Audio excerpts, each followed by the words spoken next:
Hello dear friends, आप सभी का स्वागत है लर्न विद तुषार इस छोटे से हमारे प्यारे से प्लेटफॉर्म पर। हम क्या कर रहे देखो, अभी अगस्त का महीना है तो अगस्त के महीने में क्या होता है। जैसे ही 15 अगस्त खत्म होता है हमारा नया अध्याय शुरू होता है, जैसे कि यूनिट टेस्ट फर्स्ट। तो यूनिट टेस्ट फर्स्ट कैसे होता है, कैसे होगा, इसके लिए हमने एक सैंपल पेपर लाया है एक स्कूल से, जो हमें लगेगा कि इस प्रकार से क्वेश्चन पूछे जा सकते हैं कि एग्जाम का फॉर्मेट कैसा होगा। ये समझाने के लिए हम एक क्वेश्चन पेपर लेके आए हैं, वो आज हमको देखना है और उसी तरह से हमको पढ़ाई भी जारी रखनी है। तो चलो हम देखते हैं कि यूनिट टेस्ट का क्वेश्चन पेपर कैसे रहेगा। ठीक है, देखो हमारे पास एक क्वेश्चन पेपर है साइंस 1 का। अगर हम बात करें, देखो किसकी बात करें हम, अगर हमको चाहिए क्या, फर्स्ट क्वेश्चन तो सबको पता होता है क्या होता है, चूज द करेक्ट अल्टरनेटिव। अगर हम बात करें कि 3 मार्क्स के लिए है तो कोई एमसीक्यू दे दिया जाएगा, सिर्फ आंसर लिखना है या उस आंसर का जो भी ऑप्शन रहेगा उसको हमको टिक करना है। देखो, copper on reaction with concentrated nitric acid gives coloured poisonous nitrogen dioxide gas. जो थर्ड चैप्टर है हमारा, केमिकल रिएक्शन एंड इक्वेशन, इसी के बेसिस पे इक्वेशन हमको दिखाई देता है कि अगर कॉपर के ऊपर रिएक्शन हो जाएगा किसका, कॉन्सेंट्रेटेड HNO3 का, तो कौन से कलर का गैस वह हमको पॉइजनस गैस बनता दिखाई देता है। तो हम सबको पता है कौन सा बनता है, वहां रेडिश कलर का हमको पॉइजनस गैस बनता दिखाई देता है, जो हम केमिकल रिएक्शन में देखते हैं। अब देखो सेकेंड एमसीक्यू क्या बोला है कि the force is much weaker then other forces in nature. अब देखो कि इंटरमोलिकुलर फोर्सेस तो उतना वीक है नहीं, न्यूक्लियर तो है ही स्ट्रॉन्ग, इलेक्ट्रोमैग्नेटिक, तो इसका आंसर क्या रहेगा, ग्रेविटेशनल फोर्स। ये क्या रहेगा, वीक रहेगा। देखो अगर हम इसकी बात करेंगे तो there are different types of forces are available. तो जैसे कि इंटरमोलिकुलर है, न्यूक्लियर है, इलेक्ट्रोस्टैटिक है, इलेक्ट्रोमैग्नेटिक है, देन ग्रेविटेशनल है। तो कभी कभी स्ट्रांग भी पूछा जाएगा, कभी कभी वीक भी पूछा जा सकता है। तो सारे फोर्सेस हमें पता होने चाहिए कि कौन से फोर्सेस कैसे होते हैं। ओके, ध्यान में रखो। अब बोला है कि element has an atomic number 92। कौन से एलिमेंट का एटॉमिक नंबर 92 है, इसके लिए हमको तो पूरा पीरियोडिक टेबल याद करना पड़ेगा। किसका एटॉमिक नंबर कौन सा है, कौन सा एटम किस ग्रुप में है, कौन सा एलिमेंट कौन से ग्रुप में है, कौन से पीरियड में है, डोबेराइनर ट्राइड क्या है, दे न्यूलैंड्स लॉ क्या है, मेंडेलियस पीरियोडिक टेबल क्या है, डिमेरिट्स क्या है, मेरिट्स क्या है, मॉडर्न पीरियोडिक टेबल क्या होता है, पीरियड्स क्या होते, ग्रुप्स क्या होते, सब हमको पढ़ना है। क्योंकि अगर हम यूनिट टेस्ट के लिए अच्छे से तैयारी करेंगे तो हमें इसका फायदा सेमेस्टर एग्जाम में भी होगा। फिर अगर हमारे जो भी रिहर्सल एग्जाम होते, प्रैक्टिस एग्जाम होते, और बोर्ड के लिए तो होगा ही, क्योंकि उसके लिए हमें स्ट्रैटेजी अभी से लगानी है कि अभी से उसके पीछे लगना है कि एक एक चैप्टर हमको कंप्लीट करना है। तभी क्या होगा, हमारे ऐसी स्ट्रैटेजी हम बनाएंगे, तभी हम एग्जाम क्रैक कर पाएंगे और अच्छे अंक हासिल कर पाएंगे। तो देखो 92 अगर हम बात करें तो ये किसका एटॉमिक नंबर है, देखो यूरेनियम का, ये तो हमें पता है। ओके, नेक्स्ट अगर हम बात करें कि answer the following questions, okay, जिसके अंदर अगर हम बात करते कि एमसीक्यू के बाद आंसर इन वन सेंटेंस होगा, जो 1 मार्क के लिए होगा, वो हमको ध्यान में रखना है। ओके, देखो अगर हम बात करें किसकी, क्वेश्चन नंबर 2, मतलब बी ही होगा, जिसके अंदर हमको क्या पूछता दिखाई देता है कि देखो स्टेटमेंट रहता है, ट्रू और फॉल्स लिखना होता है। हम बोलते की चूक बरोबर, मग विधान कोणतं चुकीचं आहे कोणतं बरोबर आहे हे आपल्याला लिहायचंय। Gravitational potential energy is relative and increases as we go greater heights from the surface of the earth. तो ये ट्रू है या फॉल्स है। अगर अब जब भी अर्थ के सरफेस से दूर चले जाएंगे हाइट पे, तो वह हमको ग्रेविटेशनल एनर्जी में चेंज होता हुआ दिखाई देता है, इंक्रीज होती हुई दिखाई देती है। इसलिए इसका आंसर क्या होगा, इसका आंसर क्या होगा, ट्रू होगा। ये हमको ध्यान में रखना है। अब देखो, name the following commonly used chemical oxidant. जो थर्ड चैप्टर में है, हम डिफरेंट केमिकल रिएक्शन देखते हैं, उसके अंदर कैटलिस्ट नामक कोई होता है जो काम करता है, केमिकल रिएक्शन का रेट बढ़ाने का काम किया जाता है, ऑक्सीडेशन कराने का काम करते हैं। ऑक्सीडेशन होता है, रिडक्शन होता है, रिडॉक्स रिएक्शन होता है, ऑक्सीडाइजिंग एजेंट होता है, रिड्यूसिंग एजेंट होता है। अगर हम बात करें कि यह केमिकल ऑक्सीडेंट की, तो यह हमको ध्यान में रखना है।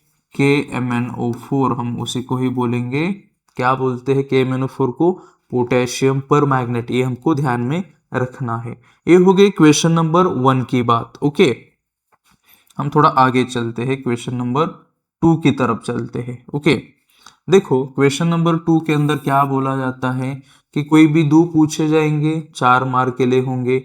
तो देखो एक उसमें गिव रीजन हमको दिखता है, क्या, metallic character goes on decreasing while going from left to right in a period. तो हमें सारे ट्रेंड्स पता है पीरियोडिक टेबल के अंदर, एटॉमिक साइज होता है, वैलेंसी होती है, मेटालिक नॉन मेटालिक कैरेक्टर होता है, ग्रेडेशन होता है हैलोजन फैमिली के अंदर।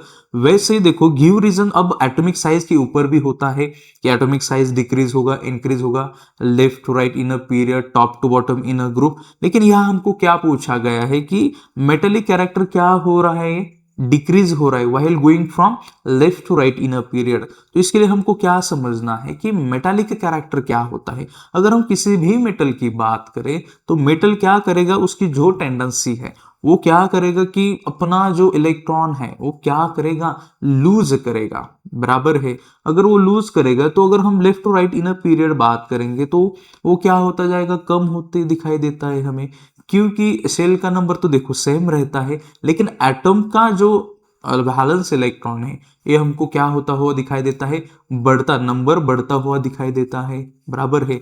तो वह हमको मेटालिक कैरेक्टर क्या होता हुआ दिखाई देगा कि वह हमको डिक्रीज होता हुआ दिखाई देता है। तो इस प्रकार से हम इसका आंसर लिख सकते हैं। ना सिर्फ मेटालिक कैरेक्टर के ऊपर पूछा जाएगा, वह एटॉमिक साइज भी है, तो लेफ्ट टू राइट वैसे ही पूछा जाएगा इन अ पीरियड और top to bottom in a group.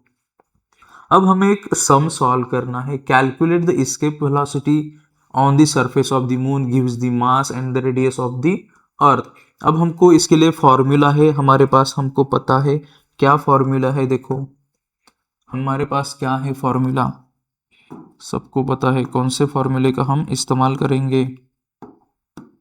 Escape velocity क्या है, एस्केप वेलोसिटी ये हमको निकालना है। तो इसका फॉर्मूला पता है हमें, क्या होता है 2gm/r, इस तरह से हम लिख सकते हैं। तो देखो हमको क्या करना है, वैल्यू क्या है 2 की 2, देन g की 6.67 इंटू 10⁻⁻11। फिर हमको क्या दिया गया है, देखो m की वैल्यू क्या होती है, m की वैल्यू क्या है 7.34 इंटू 10⁻22। तो क्या है 7.4 इंटू 10⁻22 और 1.74 क्या है r की वैल्यू 1.74 इंटू 10⁻6। ये हमको इसका आंसर निकालना है।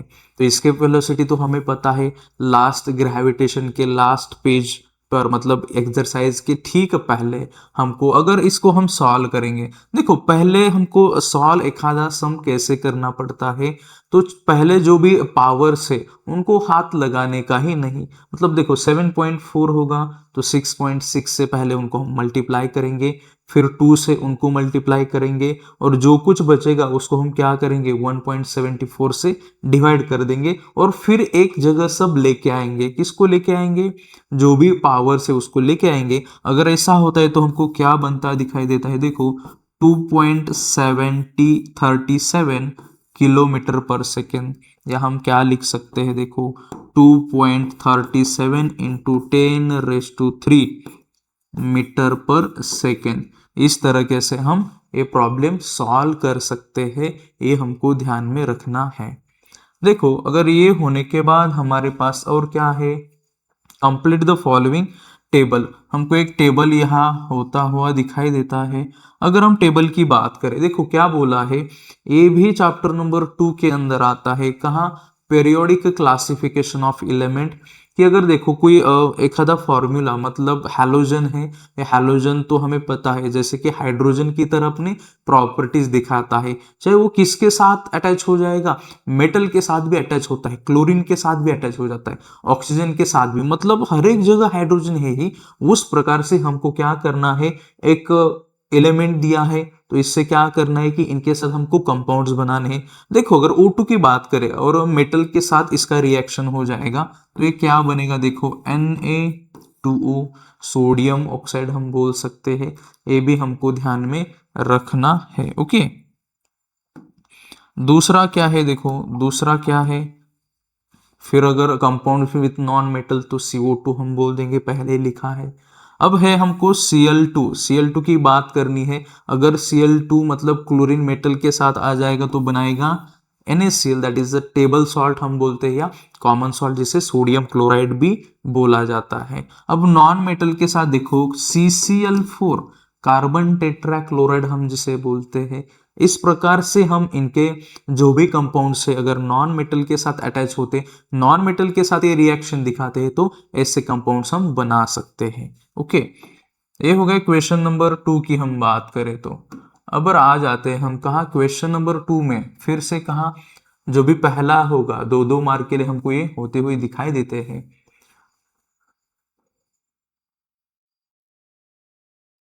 अब देखो क्वेश्चन नंबर 3 की तरफ हम बढ़ते हैं। आंसर द फॉलोइंग क्वेश्चंस, इसके अंदर हमको 2 लिखने हैं, 3 मार्क के लिए एक होगा। क्या पूछा है, study the following chemical reaction and answer the questions given below. Different types of questions होते हैं। अगर चैप्टर नंबर हम 3 की बात करें तो हमको शुरू से स्टार्ट करना है। शुरू से स्टार्ट करना है मतलब पहले पेज से हमको रीडिंग करना है, पहले पेज से राइटिंग करना है। फिजिकल चेंज है, केमिकल चेंज है, देन बैलेंस कैसे किया जाता है केमिकल रिएक्शन को, केमिकल इक्वेशन को लिखा कैसे जाता है, रूल्स क्या है, ये हमको ध्यान में रखना है। ओके, अगर हम बात करें तो various different types of chemical reactions are there.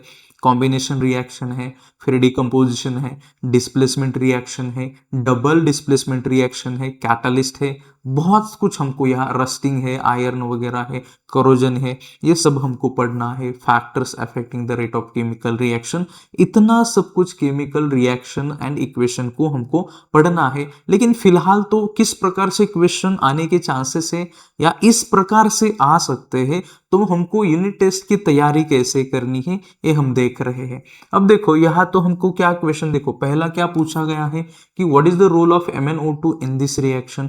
तो MnO2 का रोल क्या रहेगा, देखो it acts as a catalyst, ये क्या काम करेगा, कैटलिस्ट का काम करेगा, रेट ऑफ रिएक्शन भी बढ़ाएगा, बराबर है। रेट ऑफ रिएक्शन मतलब पोटेशियम क्लोरेट है, इसका क्या करेगा, वो डीकंपोजिशन करने में मदद करता है। तो हम एक रोल बता देंगे किसका, MnO2 का, पोटेशियम पर magnet.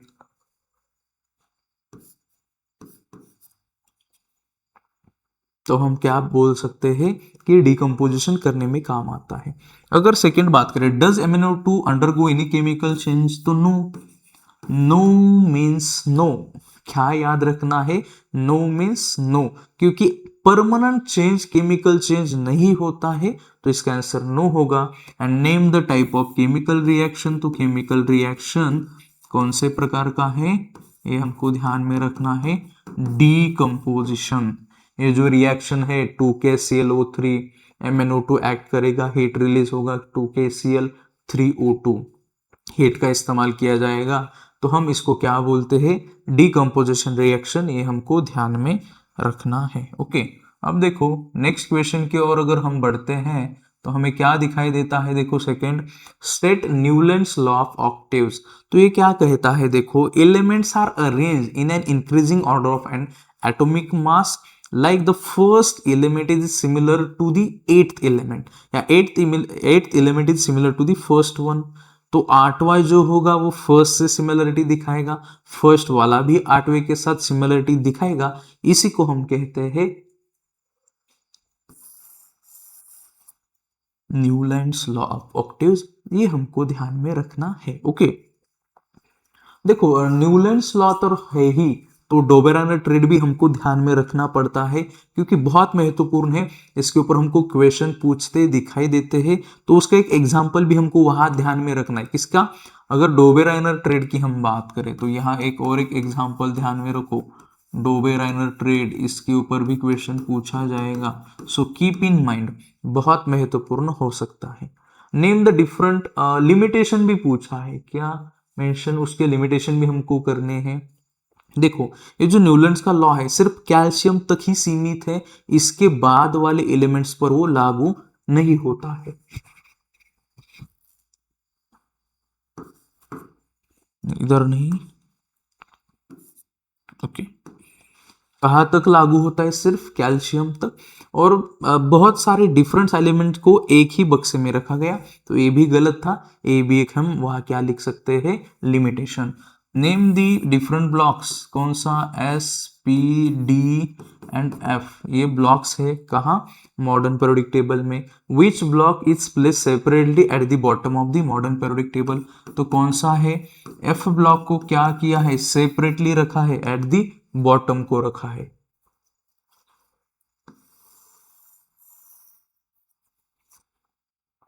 Right the two names of alkaline earth metal, तो हम क्या लिख देंगे? बेरिलियम लिख दो और मैग्नीशियम लिख दो। तो ये भी किसके एग्जांपल्स है? अल्कलाइन अर्थ मेटल्स के, हमको ध्यान में रखना है। ओके, देखो क्वेश्चन नंबर 4 की हम बात करें, किसकी? 4 की हमें बात करनी है। ठीक है, क्या होता है? देखो 5 मार्क के लिए होता है और हमको एक ही लिखना पड़ता है, जिसके अंदर क्या होगा? देखो फर्स्ट क्वेश्चन है, उसके अंदर फिर सब क्वेश्चन। केमिकल रिएक्शन को हमको ऑब्जर्व करना है। ऑब्जर्व करना है मतलब ऐसे देखना है क्या? अरे कैसन बा, तुम कैसे हो, क्या कर रहे हो, ऐसा नहीं पूछना है, ऐसा भी नहीं देखना है। हमको देखना है कि is it balanced. If it is not balanced, so we should balance it. So how many reactants or the how many atoms on reactant side, how many elements are on product side, ये हमको ध्यान में रखना है।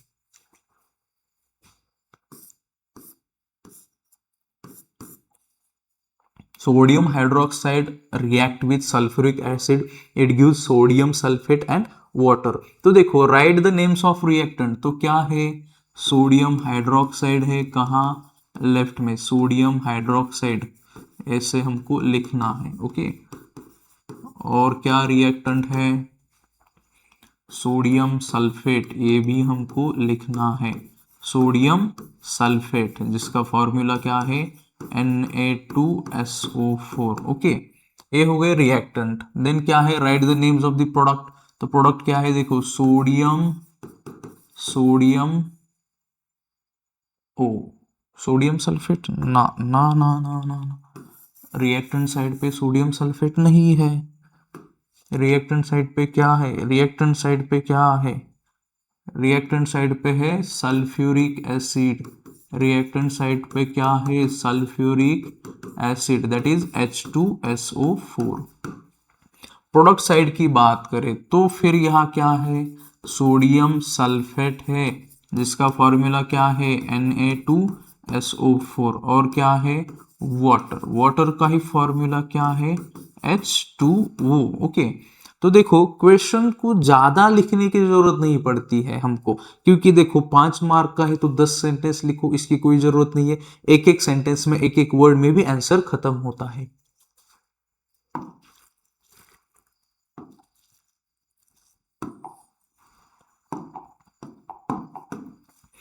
अब देखो कि फिर क्या बोला है कि complete the following table. Reactant left side में कितने एटम्स है और राइट साइड में? देखो हमारे पास तो रिएक्शन है, तो लेफ्ट साइड की अगर हम बात करें तो सोडियम में एक ही है, इधर कितने हैं? 2 है। फिर अगर ऑक्सीजन की बात करें तो देखो ये 4 और एक 5 है। अगर हम राइट साइड की बात करें तो यहाँ भी कितने हैं?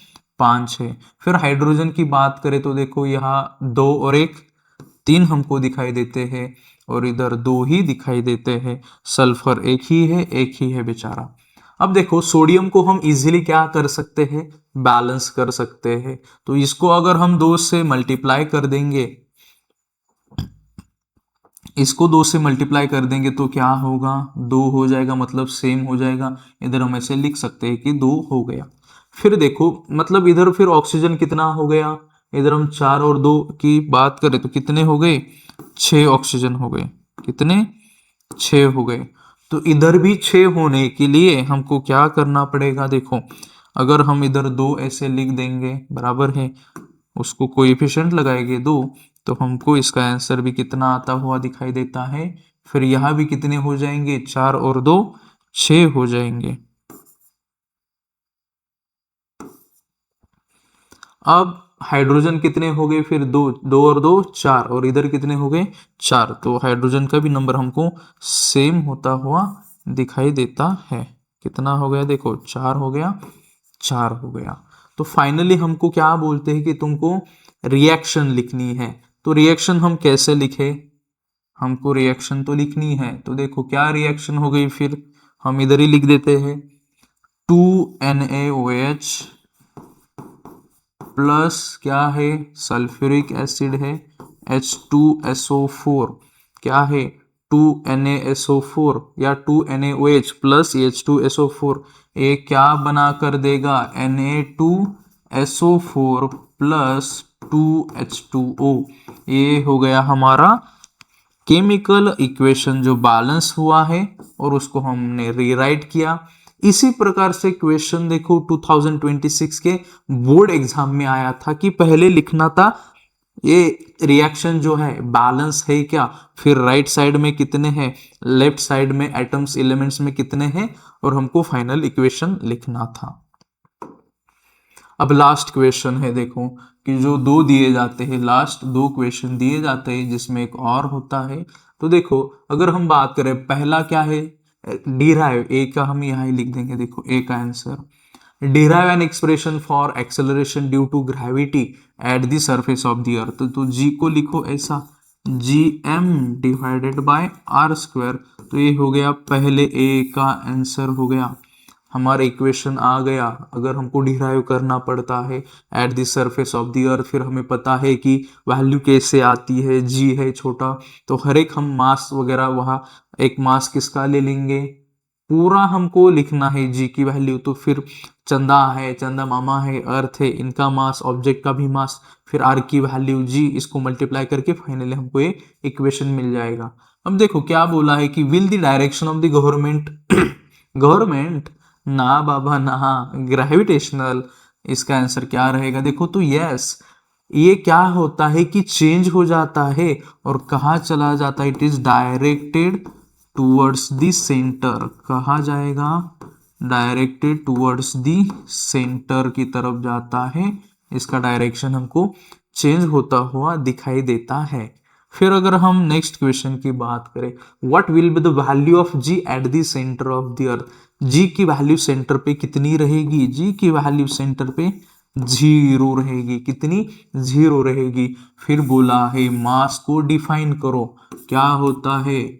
क्या होता है? Amount of matter. क्या? Amount of matter present in an object. Amount of matter present in an object, उसी को हम क्या बोलते हैं? मास। तो मास कौन सी क्वांटिटी है? स्केलर क्वांटिटी है। ये हमेशा कहीं भी चले जाओ कांस्टेंट रहता है।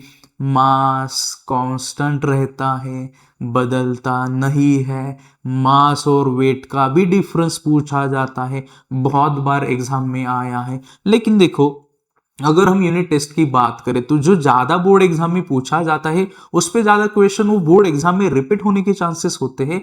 बट यूनिट टेस्ट में ज्यादातर टेक्स्ट बुक के अंदर का भी जो सॉल्व एग्जाम्पल है इसके ऊपर पूछा जाता है, या कहीं का भी एक पैराग्राफ उठा दिया जाएगा, उसमें से कोई MCQ निकालेंगे। लेकिन बोर्ड में तो बहुत बार हमको रिपीटेशन होते हुए दिखाई देता है। वैसे यूनिट टेस्ट में हमको ऐसा कोई पैटर्न नजर नहीं आता, चाहे वो सेमेस्टर एग्जाम हो या यूनिट टेस्ट। तो हर एक बार वो क्वेश्चन का जो भी पैटर्न है वह हमको बदलाव होता हुआ दिखाई देता है। ओके, तो ऐसे ही हमको देखना है, ऐसे ही पढ़ाई करनी है। अगर हमको कुछ और पॉइंट्स नजदीक, देखो अगर हम फर्स्ट चैप्टर की बात करें, कौन सा? ग्रेविटेशन की अगर हमको बात करनी है, कौन से चैप्टर की? ग्रेविटेशन। तो हमको क्या क्या ध्यान में रखना है? देखो फर्स्ट देखो केपलर के लॉ, किनके लॉ? केपलर्स के लॉ, जिन्होंने 3 लॉज दिए हैं। फिर है देखो यूनिवर्सल ग्रेविटेशन है, ये भी हमको ध्यान में रखना है। ओके, यूनिफॉर्म सर्कुलर मोशन है या सेंट्रीपिटल फोर्स बोलो। फिर variation in the value of g, ये भी हमको याद करना है। Variation in the value of g, बहुत बार इसके ऊपर भी क्वेश्चन हो सकता है। फिर होता है difference between mass and weight. देखो एमसीक्यू या फिर क्या पूछा जाएगा, आंसर इन वन सेंटेंस। फिर हम अगर आगे चले जाएंगे तो क्या होता है, देखो एस्केप वेलोसिटी है, फिर फ्री फॉल है, ओके, फिर और क्या है, पोटेंशियल, ग्रेविटेशनल पोटेंशियल एनर्जी। ऐसे बहुत सारे क्वेश्चन हमको वहां आते हुए दिखाई देते हैं, पोटेंशियल एनर्जी। ओके, तो ये सारे क्वेश्चन ज़्यादा से ज़्यादा इनकी प्रैक्टिस करनी है। जी की वैल्यू कैसी आती है, यूनिवर्सल ग्रेविटेशनल कांस्टेंट, इसका यूनिट क्या है, ये हमको ध्यान में रखना है। फिर अगर हम सेकेंड चैप्टर की तरफ आएंगे, कहाँ, periodic classification of an element, कहाँ, periodic classification of an element. Okay, तो देखो यहाँ हमको पहले पॉइंट से ध्यान में रखना है, डोबेराइनर का जो भी ट्राइड है, डोबेराइनर्स ट्राइड और उनके एग्जाम्पल भी हमको याद करने हैं। फिर क्या होता है, न्यूलैंड सर जी है, इनके भी लिमिटेशंस वो भी हमको ध्यान में रखने हैं। फिर कौन है, मेंडेलीव जी है, तो इनको क्या रखना है ध्यान में, डी मेरिट्स रखो पहले, फिर बाद में मेरिट्स रखो, जैसे आप कर सकते हो। ओके, फिर आएंगे हम कहाँ, मॉडर्न पेरियोडिक टेबल में, मॉडर्न पेरियोडिक टेबल। इसके अंदर बहुत कुछ है, किसने डिस्कवर किया, तो इसमें हमको वैलेंसी है, फिर क्या याद करना है, ग्रुप, फिर क्या, पीरियड्स, ट्रेंड वाइज भी जाओ तो अगर वैलेंसी हो गई तो एटॉमिक साइज को ध्यान में रखना है। ओके, फिर क्या होता है, metallic and non metallic character और नॉन मेटालिक कैरेक्टर, और लास्ट में हमको क्या ध्यान में रखना है, ग्रेडेशन, इनको हमको नहीं भूलना है। ओके, और अगर हम चैप्टर नंबर 3 की बात करें, chapter number 3 chemical reaction and equation, कौन सा, केमिकल रिएक्शन एंड इक्वेशन की बात करें तो देखो बहुत बार होता है, पूछा जाता है example physical and chemical change. Okay, ये भी ध्यान में रखो। देन होता है writing rules for chemical reaction, then balanced reaction, बोलो कैसे बैलेंस किया जाता है, स्टेप बाय स्टेप लिखना पड़ता है। देन फिर टाइप्स ऑफ रिएक्शन है, ओके, कौन सा, टाइप्स ऑफ रिएक्शन, फिर फैक्टर्स अफेक्टिंग केमिकल रिएक्शन या रेट ऑफ रिएक्शन, बोलो फैक्टर्स अफेक्टिंग। देन है रिडॉक्स रिएक्शन जिसमें ऑक्सीडेशन होगा, रिडॉक्स रिडक्शन होगा। ओके, 7 देखो करोजन होगा, रस्टिंग है और रैंसिडिटी, ये हमको ध्यान में रखना है। पूरा हमने देख लिया क्वेश्चन, मतलब चैप्टर नंबर 1 हो 2 हो इसके बारे में। अब थोड़ा क्या रह गया था, देखो क्वेश्चन अगर हम बात करें चैप्टर नंबर 1 की तो वहां हमको न्यूमेरिकल्स 2 मार्क के लिए पूछे जाते हैं, एक ना एक हमको न्यूमेरिकल वहां देखने को मिलेगा 2 मार्क के लिए, तो ये हमेशा ध्यान में रखो। गिव रीजन भी होगा, गिव रीजन तो तीनों चैप्टर में से एक गिव रीजन आपको हमेशा देखने को मिलेगा ही मिलेगा, तो ये हमको ध्यान में रखना है। यूनिट टेस्ट की तैयारी हमको बहुत जी जान से करनी है, क्योंकि इसका फायदा हमको सेमेस्टर एग्जाम में भी होगा और आगे जाके बोर्ड एग्जाम की भी होने वाला है। तो सब स्टूडेंट्स को all the best for the unit test, okay, जो अगस्त में होती है 2026 का। तो चलो अपने फ्रेंड के साथ शेयर करो कि पेपर कैसे लिखना है, क्वेश्चन आने की संभावना कैसी है, तो अपने फ्रेंड के साथ शेयर करो, बोलो दोस्तों को कि पढ़ाई करनी है, किस प्रकार से क्वेश्चन आ सकते हैं। ऐसे ही हम साइंस 2 का भी एक पेपर, सैंपल पेपर लेकर आएंगे। अपने जो भी नोटिफिकेशन है वो ऑन करके रखो, आपको सारी इंफॉर्मेशन मिल जाएगी। ओके, तब तक के लिए हम यहाँ ही रुकते हैं, फिर मिलेंगे सेकेंड वीडियो में, नेक्स्ट वीडियो में, जहाँ साइंस 2 के बारे में बात करेंगे। तब तक के लिए धन्यवाद।